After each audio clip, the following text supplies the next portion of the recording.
that's not good.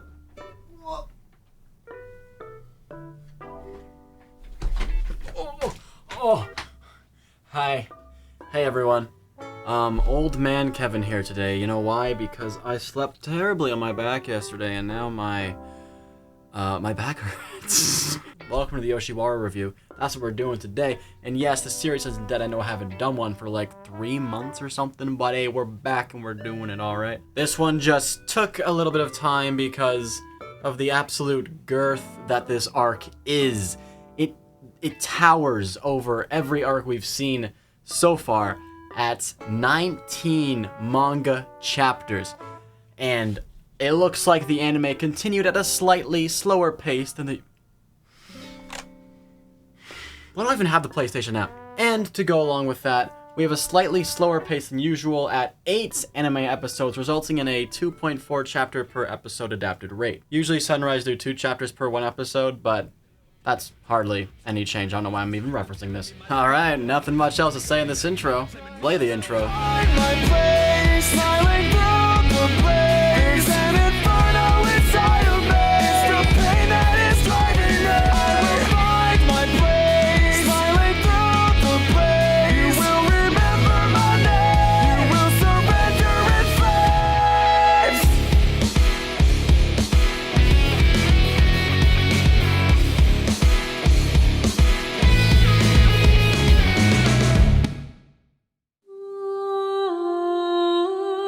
The sky is egalitarian.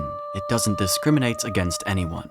It shines the light of the sun on everyone equally, but the skies test us at times. Night comes, the sun becomes obscured by rain or clouds. Even so, we do not lose our way. There is no night that does not end. There is no rain that does not stop. As long as the sun shines in our hearts, we will never lose our way. But we did not know at the time that the stronger the sun shines, the more distinct the shadows become.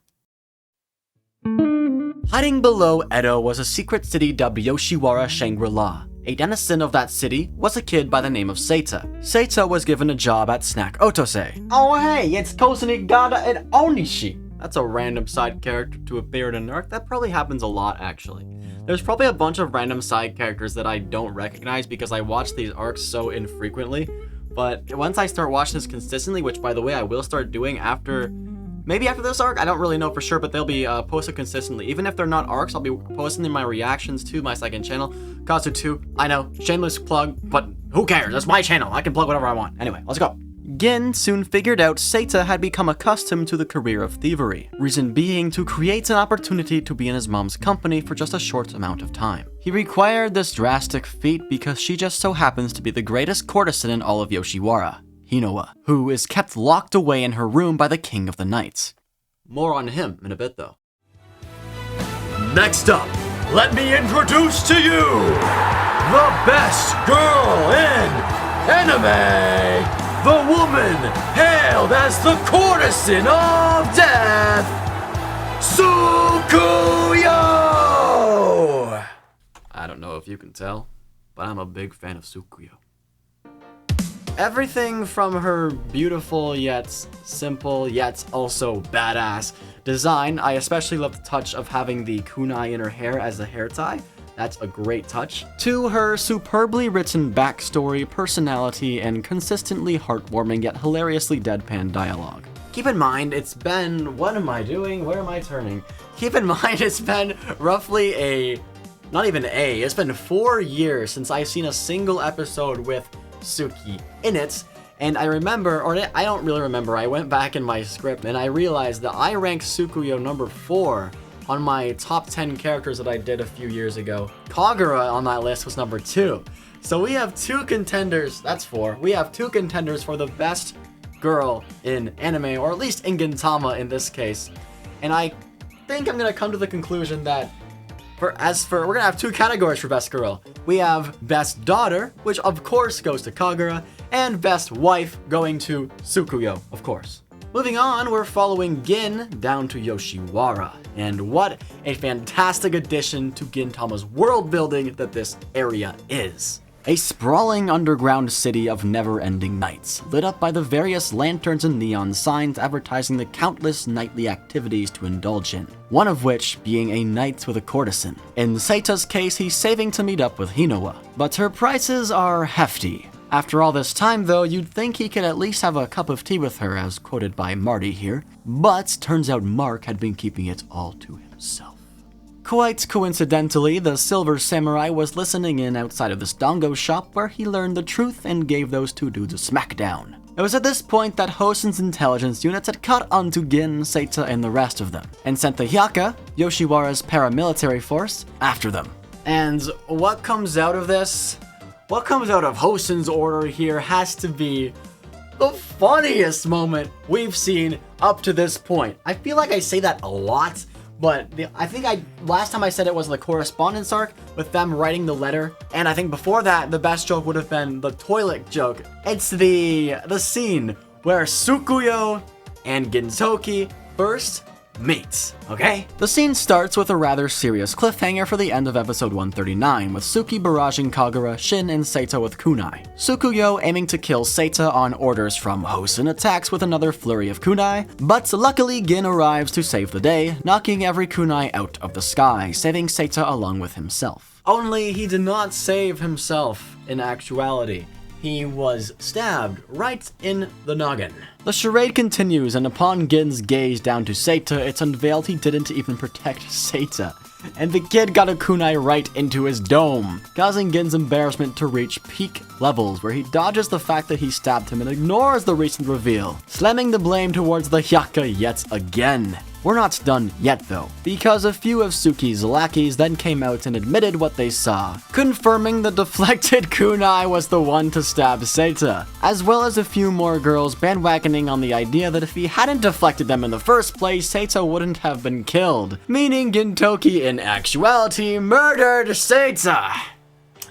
Yikes. Listen, I could keep going, but bottom line is, this joke encapsulated about 17 or so, as much as I could count, mini jokes inside of it, and it created just a continuous moment of escalating laughter for me, especially in the reaction. That was great. That was great. Tsukuyo declared the joke over as she sliced into Gintoki, Kagura, Shinpachi, and Seita, all with fake kunai with suction cups on the end instead of the actual blades. But stepping aside from comedy for a bit, one of the main themes in this arc was learning to enjoy life no matter the circumstances, and to hold on to the faith that a brighter future was coming with your head held high. But that's obviously far from easy when you're living in the conditions that the courtesans are. One of the main realizations every one of them eventually has is that a morning filled with hope would never come, and they would have to live in a never-ending despair and an eternal night. They cannot escape Yoshiwara, and they are worked to death,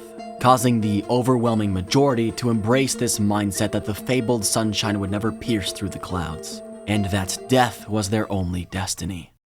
That was until Hinoa showed up, who sees the mindset that learning to live with your current circumstance is better than wallowing in despair. She began shining as the sun Yoshiwara's denizens never had, lighting a fire of optimism and faith that one day things would change inside of them, that an opportunity would arise to see the blinding brightness yet again. And in that group, I am of course including the King of the Night himself, who is frustrated with Hinoa's brilliance. Yet, even Hosen himself was attracted by her radiance, and eventually grew attached to her, viewing the courtesan as a son for him and him alone, to replace the one in the sky his Yato blood rejected. To accomplish this, he would attempt to pressure her until she broke down into tears and begged him for mercy. But she never does. Ever. Hinoa would continue day in and day out to retain that gleam in her eyes that he oh so much despised. To fulfill this desire, he'd cut off her means of escape by slashing her Achilles tendons and trapping her inside of a room in his mansion. Speaking of the mansion, Hosen had some guests in the form of 3 Harusame space pirates who'd soon be arriving. Before they reached the mansion though, they decided to take a quick stop to grab Seita, who was with Gin's group along with Tsukuyo. It's at this location where we learn the true importance of the boy. 8 years ago, Hinoa attempted to escape Yoshiwara along with Seita, a crime worthy of execution. Hosen caught up to her with ease and established a deal with the girl, that he wouldn't kill him if she came back to Yoshiwara. She complied, resulting in Seita being spared. Akin to Hinoa being Yoshiwara's son, this boy had become Hinoa's. From this point forward, Seita's existence was the fuel to her fire. If Seita had been killed, her radiance may have become dull right then and there. Because of Tsukuyo's extended tail, though, it gave the space pirates ample time to reach them. One problem though, these weren't just any Harusame spice pirates. These weren't the fodder we saw in episode 13.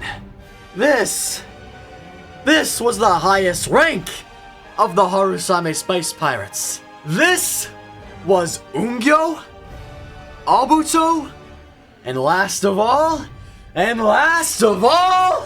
we have Kamui!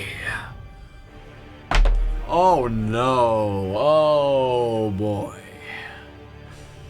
For those uninitiated, Kamui is the captain of the 7th Division of the Harusame Space Pirates, also known as son to Umibozu and brother to Kagura. And he's also insanely bloodthirsty. Alright, here we go. The 3 utterly overwhelmed the 5, kidnapped Seita and made their way to Hosen's mansion to deliver the child. The reason they had been sent is because the elders of the Harusame had begun worrying about the former leader of the Yato's power, and desired a confirmation he wouldn't betray them. Instead of negotiating though, the king of the night was taunted and a fight broke out between the master and student, resulting in just what Kamui wanted. A bloody duel. We learn here that Kamui is a battle maniac and lives for war, and to fight the strongest opponents he can find. The battle doesn't last too long though, and ends with Ungyo and ABUTO stepping in. Ungyo's life was ended here, and ABUTO's arm was dismembered, just for the sake of stopping the duel. Let's talk more about Kamui though, because I don't think I need a reason to talk about Kamui more, because Kamui is Kamui. He is one of the most fun psychopaths in anime, period. His unhinged desire to battle more and more strong opponents reminds me of someone like Goku. The guy is creepily joyful, as if he never grew out of his childhood. Yet he commits murder without batting an eye, without flinching. He can just be walking down the street and be like, that's a dead guy. Oh, there's another one. Later on in the arc, Kamui will go on to ruthlessly kill nearly 20 Hyaka uncaringly, all the while terrifyingly having a face of pure childlike joy. His juxtaposition with ABUTO makes for a fantastic duo. ABUTO does reprimand him, but in a way where his statements are more so light suggestions rather than a defiance of his actions, in understandings that he's not the superior in the situation. Overall, he's most of the time very lax as opposed to the captain's hyper-energetic behavior, and the two bounce off of each other in a great way. And before I move on from this, why was Kamui bandaged up? Is there a reason for that? Or was Kamui just bandaged up to be more secretive and give more of a surprise? Because that's all I can really think of, because underneath the bandages, there's no scars, there's no injuries. I can't think of why he would have bandages on. If someone knows, please let me know, but I think it might just be to make him more cool for the reveal, right? Maybe not, I don't know. Finally, with Gin, Kagura, and Shinpachi moving forward into the mansion, Tsukuyo stayed back to fend off the army of Hyaka behind them. After being pierced several times and refusing to fight back, her resolve solidified, remembering the words Hinoa told her as a kid, as well as Gintoki's speech, and she steeled herself to break free from her cage and stand straight, looking towards the sun. With the acceptance of her own death, her sacrifice moved the Hyaka in front of her and they dropped their weapons to save Tsukuyo, just as they had been saved by her themselves in an incredibly heartfelt moment. It's safe to say here that I cried a lot here. I had tears streaming on both my eyes, and the reaction, I'll just put a freaking screenshot of that here on screen, but yeah, that moment kind of destroyed me. And I don't even remember that moment being that impactful to me before, but this time it just hit me like a truck for some reason. Anyway, we're moving from a beautiful moment to an ugly one as we cut to the battle with ABUTO, Shinpachi, and Kagura. The way Sarachi and Sunrise managed to demonstrate the absolute ferocity and bloodlust of the Yato clan was performed to an excellent perfect here. Not only was the choreography outstanding, but every single impact, every single punch, every kick had power. Not only was the choreography outstanding, but the actual combos that these characters got done on each other was an orgasm for the eyes to witness. The way the fight flowed from one room to the next, from indoors to outdoors, and simply the overall use of the environment was amazing stuff. With all of that amazing Sakuga comes some vicious blows to each side. Like when Shinpachi is punched straight into the stomach and we actually see him puke. It's not just blood in the casual shonen fashion.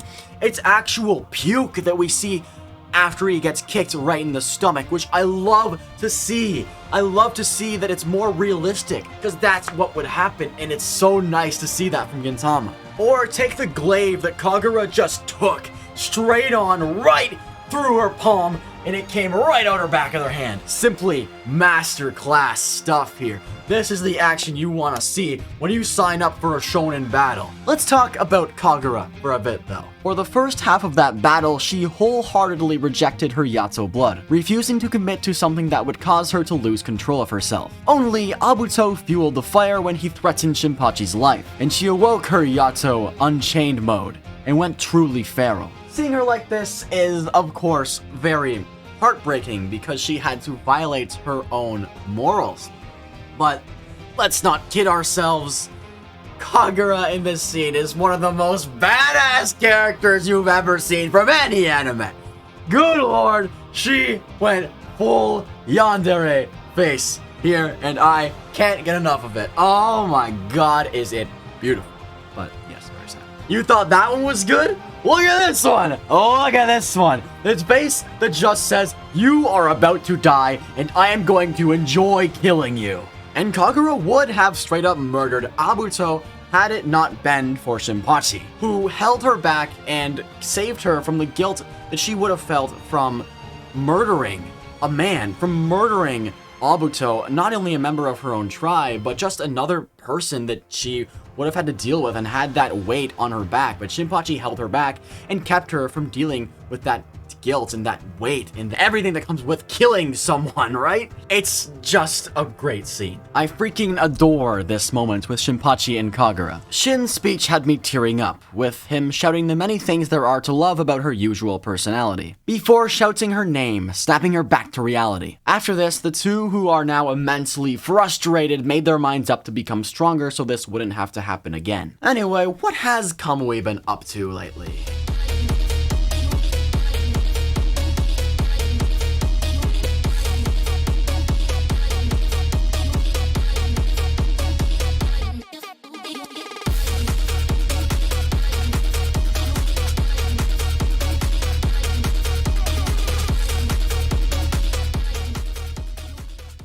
Oh, yeah, I mean, that checks out. 19 dead Hyaka, like I said before, traumatizing poor Seita, who he's been bringing with him. Ooh. But the reason he actually even has Seita is because he wants to bring him to see his mother, which is a bit strange. You wouldn't think that of someone who would be considered a main villain of an arc, right? He seems like he's actually helping what they want to get done in this arc. At least that's one of the main objectives. There's a few other ones, but that's one of them. In my reaction, I compared Kamui to Kizaru from One Piece, and if you know anything about Kizaru, he has the motto of unclear justice, which I think that fits Kamui quite well. His moral grounds come to this: don't kill women or children. Alright, that's pretty good. No, wait, I'm not done. But only because the women could give birth to children who could grow up to be strong. That's got to be the most fucked up reverse way of looking at that. So those are his morals, right? Only no, because he kills all those Hyaka, all the while bringing Seita to see his mom. Which is quite the odd side quest for someone who, like I said before, is supposed to be a major villain in this arc. Hosen theorizes that watching Seita longing for his mother brought back memories of Kamui's past, where he abandoned his sick mom. Of course, Kamui quickly brushes this off, but I believe Hosen hit the nail on the head here. In any case, it's here where Seita is finally able to see his mother in another endearing moment from this arc. After some apprehension from Hinoa, who confirmed with Seita it's okay to consider a dirty woman like herself, and someone who isn't related by blood, his mother, Seita embraces Hinoa, leaving the two in a tear-filled ecstasy. That is another core theme of this arc that Sorachi slams out of the park. Blood relation not really mattering on who your family is, be it Kagura's true family in the Yorozuya, or with Seita and Hinoa here. Finally though, it's around this point where Gintoki at last arrives to duel it out with Hosen, the former leader of the Yato clan, strongest member of the Yato clan, the strongest beings in the universe if you hadn't heard, and I have to say that strength is demonstrated perfectly throughout this battle. They were truly able to capture the absolute might the King of the Night possesses. A single slam obliterates a balcony. A single downward strike forces all of Gintoki's energy and stamina out of him just to negate the blow. Gintoki exclaims his muscles are crying out in pain. His bones are grating, and if he relaxes a single muscle, he is dead. He can't afford to breathe or blink, and a single blow forces his soul from his body. Hosen is a monster the likes of which Gintoki has never encountered before. Just like the previous battle, the Sakuga scenes scattered all about this duel are some of the most impactful works I've seen in the show. Take this scene where Gintoki is at last hit by Hosen. This part truly shows that all those claims from before were not a lie, as he's thrown into the wall at supersonic speeds. Finally though, backup arrives to assist Gintoki in the form of the Hyakka with Suki. While that battle rages on, Hinoa and Seita escape. But Seita has to place Hinoa down at one point where he's escorted by Kagura and Shinpachi to the control room. Here, he's tasked with opening up the hatch where Bakufu ships used to travel in and out of, since it's revealed this used to be the shipyard. And it's at this point where I have to say my one and maybe only criticism of this arc, at least main criticism of this arc. How does Seita know how to do all this stuff? I mean, just look at all these pop-ups on screen. Like, what does this even mean? I bet this kid's never even used a computer before, let alone an alien control panel. And on top of all of that, you'd have to wonder why Hosen wouldn't just, for one, destroy this room altogether, or maybe for two, just destroy the mechanism that this room controls. You know? It's kind of maybe a little bit of an oversight by Hosen, but it's okay because that's is like one of my only like criticisms from this arc. That's it. That's really small of a complaint. So yes, Seita does succeed, as the hatch slowly opens up, and it's at this point where Gintoki and the rest of the Hyakka force Hosen outside, where he witnesses the sun beating down on him for the first time in years. In his dying breaths, he recalls meeting Hinoa for the first time, who consistently barraged him with the question of why he hates the sun, and of her promise that she'd help him and the sun make up one day. Further explaining herself, she goes on to explain how the sun is egalitarian, finally bringing the quote from the beginning of this arc back around. Hosen never wanted to live on the stormy battlefield, but his blood forced him to do just that. Yet, instead of attempting to live alongside the sun as Kagura does, he hid in the darkness where he created an empire of lights in the form of the women he'd enslaved. Yet, even their lights continued to stay lit in this hell he created, and upon seeing this, he could only hate and love, as stated by Kamui. And Hosen retorted, saying that their path of living for battle is empty. Once they find something they truly desire, they lack the arms to hold it, and can only sink their claws into it. Just as he was about to accept this was his fate as well, that the King of the Night must walk into the night and never be free of his cage, Hinoa reached out and embraced him in his final moments. She showed him the scenery in front of him, as Hinoa understands no matter how cruel he may be, he's not the great King of the Night he claimed to be. A life under the warm sun is all this old man ever wanted. Finally, the man smiled, as his last breath was exhaled from his body. At last, Hosen had broken free from his cage, and he had made up with the sun.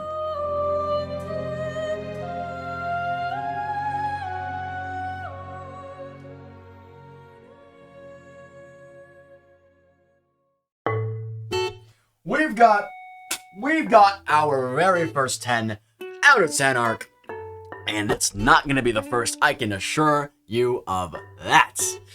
Oh boy, alright, so where do I even begin? You know what, I think I know where to begin. There was a few things I wanted to mention that I didn't quite get out of the way in the actual review, so I'm gonna have them here. Only I wanted to keep at the end of the video because it didn't really relate to the actual episode, was Kagura unfortunately not retaining her scars in her palms. Because like I was saying, one of my favorite moments was when Kagura caught the glaive right through her palm. But she doesn't ever have a scar from that. Same thing with a bunch of other injuries from this arc. We don't, or not even this arc, sorry, the whole story. We don't really see scars, which is such a missed opportunity. And it's not just Gintama, I'm not singling out Gintama, but there's so many anime that don't take advantage of this. If you have your characters and you show their scars, not only can it show, one, like, what time has passed, maybe that's why Sorachi doesn't do it, because there's a lot of work to remember every scar that's ever happened. That's probably why he doesn't do it. But wouldn't it be so cool to see, oh, so in this scene, Gintoki has the pierce that he got from the Benizakura arc, or sorry, the Fuyo arc when he was hit against the wall, but he doesn't have the injury that he got when he was fighting Hosen, right? But anyway, that's just a little pet peeve of mine with anime in general. They don't really show scars a lot. Anyway, something else I wanted to mention was, someone was saying in the comments of the Crunchyroll video I was watching, just to imagine if they opened up if Seita succeeded in opening up the hatch, which he still does, but it was just nighttime, or if it was just a cloudy day. I'm like, it would just be so ironic, and something that I would totally expect to see from Gintama, but they just went with the sun, which is, this is not criticism, this isn't a criticism. I should have ordered these in criticism and not criticism, and just funny things, but that was just a funny thing. Anyway, something else I wanted to say, which is actually super important, is that ABUTO says Kagura could have killed Hosen, which is insanely terrifying. Hosen could have been slain by Kagura had Gin let her go full insane on him instead, which is, ooh, that is scary to think about, and I want to see that as like a fan fiction, like fan art or something. That sounds sick. And that makes me remember my top 10 strongest characters in Gintama, which I had Hosen at number 7, and Kagura wasn't even on the list. So I think I would at least put Kagura at number, Kagura would at least be number 6 for the top 10 strongest in Gintama. I don't know why. Why was Kagura not even on that list? That's crazy. But yeah, there you go for that. Something else that happened was after that battle, Kamui actually gained full control over the Yoshiwara district, or city I should say, but he didn't attack, and that's I guess mainly just because he doesn't care. He doesn't care, and something else about Kamui is that he kind of got a hard-on for Gin after the battle. Let's not kid ourselves. Kamui got a full-on, hard-on for Gintoki after that battle concluded, which I remember when I first watched this arc. I don't know why I keep clapping. I'm just in a clapping mood right now, I guess. But when I first watched this arc, like 4 years ago, something like that, I thought Gintoki was fucked. I was like, oh no, Gintoki's gonna die. Gintoki gonna die, bro. But something else, while we're still on the topic of Kamui, it's revealed near the end, Kagura just wants Kamui to come back to being a regular brother again. And I really hope that that does happen. Like I said, my memory is super foggy from Gintama. It's 5 years ago now, and my memory is already terrible. If you've seen me playing Resident Evil, then I have the worst memory, especially when it comes to directions like Zoro. But anyway, that's not besides the point. Something else, Gintoki's sword, it actually didn't break this fight, which is insane to me. I thought for sure it would break this time, but it didn't break. His wooden sword, the funny thing is he broke his steel swords a lot more. He broke like a few steel swords this fight actually, but his wooden one stayed strong. It did not break, which is hilarious. And one more thing I just want to mention before I go. Does Hosen have fog machines in his walls? There are so many instances of fog or smoke coming out of the wall or of the statue that Hosen must have implemented at some point. Oh, my back just kind of hurt there, but this is so hilarious to see all the smoke come out. You see me in my reaction, I just start dying over all the smoke that comes out, which is just super funny, and let's just end it on a goofy note here. But yeah, Yoshiwara, 10 out of 10 arc. Sorachi peaked here, and I'm sure there are better peaks, there are bigger peaks that we will be experiencing in the future. But next time, I think it's one of my least favorite Gintama arcs, the arc where it's the Saw parody. So we'll see if I like that still, Or, sorry, if I don't like that still. I don't know. So, I guess that's everything, guys. Dislike it if you disliked it. Like it if you like it. I'm Kazu Trash, and I'll see you in the next one. Bye-bye!